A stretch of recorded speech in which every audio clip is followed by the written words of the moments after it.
अभी आपने देखा बहुत अहम मुद्दे उठे हैं। एक तो पेपर लीक का भी बिल्कुल ही रीसेंट मुद्दा है, जिसमें किस तरह से पेपर लीक हुआ है।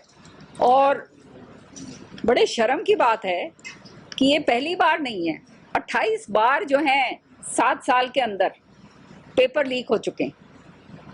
तो इससे ज़्यादा इस सरकार की विफलता और क्या दर्शाएगी कि 7 साल के अंदर 28 बार पेपर लीक हुए।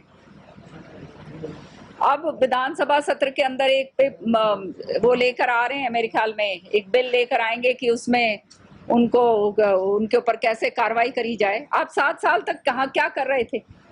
और ये भी खाली खाना पूर्ति करने के लिए आप कर रहे हैं। तो जो बात जिसके लिए ये कहा करते थे, अभी इन्हीं के एक मंत्री ने कुछ दिन पहले बयान दिया था, पर्ची और खर्ची वाला सिस्टम हमने खत्म कर दिया। ये तो साफ पर्ची और खर्ची वाला सिस्टम है, सामने नजर आ रहा है पूरी तरह से। किस तरह से जो है हमारी जो है, आप देख रहे हैं कि हमारे पास कोई प्राइवेट जॉब्स नहीं है, सरकारी बिल्कुल जॉब्स खत्म हो चुके हैं। इकोनॉमी जो है पूरी तरह से श्रिंक करती जा रही है। पहली बार ऐसे हुआ है कि इंडिपेंडेंस के बाद 7% जो है हमारा जो है इकोनॉमी का जो है दर जो है वो इतना बुरी तरह से श्रिंक करा है। तो ये जो 75% वाला जो ये एक्ट इन्होंने इनैक्ट करा था, वो भी पूरी तरह से एक जुमला बन के रह गया है। Because of the shrinking growth, no new industry coming in. तो 75% तो खाली उन्हीं के लिए, उन बच्चों के लिए था जो नया इंडस्ट्री आएगी, तो उसमें के अंदर कोई नहीं लग पाएगा, नंबर 1। नंबर 2, उस एक्ट के अंदर भी इतने जबरदस्त लूप होल्स हैं कि जो टेक्निकल जो है, अगर वो क्राइटेरिया पूरा नहीं करते तो वो बाहर से ले लेंगे। तो इसका मतलब ये फिर से जो है इंस्पेक्टर राज, पर्ची और खर्ची वाला सौदा फिर से शुरू हो जाएगा पूरा का पूरा। तो वो वहां तक बात पहुंच ही नहीं पाई है, क्योंकि इकोनॉमी का ऐसा, अर्थव्यवस्था इतनी पूरी तरह से चौपट हो गई है कि ये सारे का सारा जो बीजेपी ने जो अपने वायदे करें वो पूरी तरह से जुमले जो हैं वो साबित सामने होके आ गए। आपने देखा पीजेटी और टीजीटी की जो हैं, जो सिलेक्शन करा गया वो 4 साल के बाद करा गया। अब आप ये बताओ कैसे उन लोगों ने दर बदर की ठोकरें खाई, कितना विधानसभा में हमने उठाया। और उसके बाद 4 साल के बाद जब उनके वो हुआ तो उसके बाद क्राइटेरिया चेंज कर दिया। आपने अगर क्राइटेरिया चेंज करना था तो इतना समय क्यों आपने बर्बाद करा?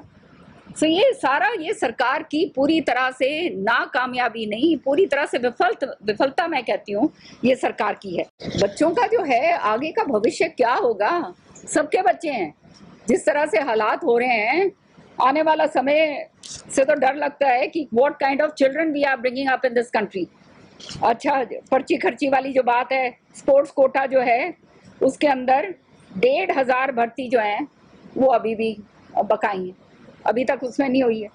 क्यों नहीं हो रही है? क्या बात है? क्या कर रहे हो आप? वो जो है उसको पहले कर दी भर्ती, फिर उनको जो है उठा के दरवाजा दिखा दिया। कितना बुरा हाल करा बेचारों के साथ। और उसके बाद 40,000 टीचर्स की जो है वो वैकेंसीज के पद जो हैं अभी तक जो हैं लंबित हैं। क्यों नहीं, क्या कहते हैं, आप इनको कर पा रहे हो? इसलिए नहीं कर पा रहे हो क्योंकि आपने हर एक चीज को जो है कॉन्ट्रैक्चुअल उसके ऊपर दे दिया। कॉन्ट्रैक्ट बेस के ऊपर आप जब दे देते हो तो फिर जब मर्जी आए, जो अफसर कहेगा भाई कि इसको लगा लो, इसको मत लगाओ, सारा कुछ सौदा जो है दूसरे हिसाब से चलता है, आप जानते हो।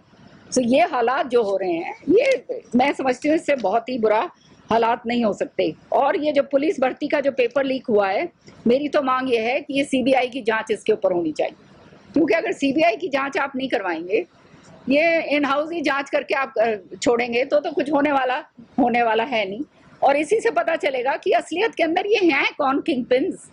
और ये सरकार जो अपने आप को सरकार चला रही है कि तुम हो ही पूरी तरह से विफल हो, तुम कुछ काम करने लायक ही नहीं रहे हो।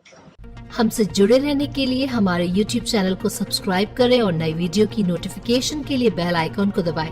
अगर आप ये वीडियो Facebook पर देख रहे हैं तो लाइक जरूर करें और ज्यादा से ज्यादा शेयर करें। धन्यवाद।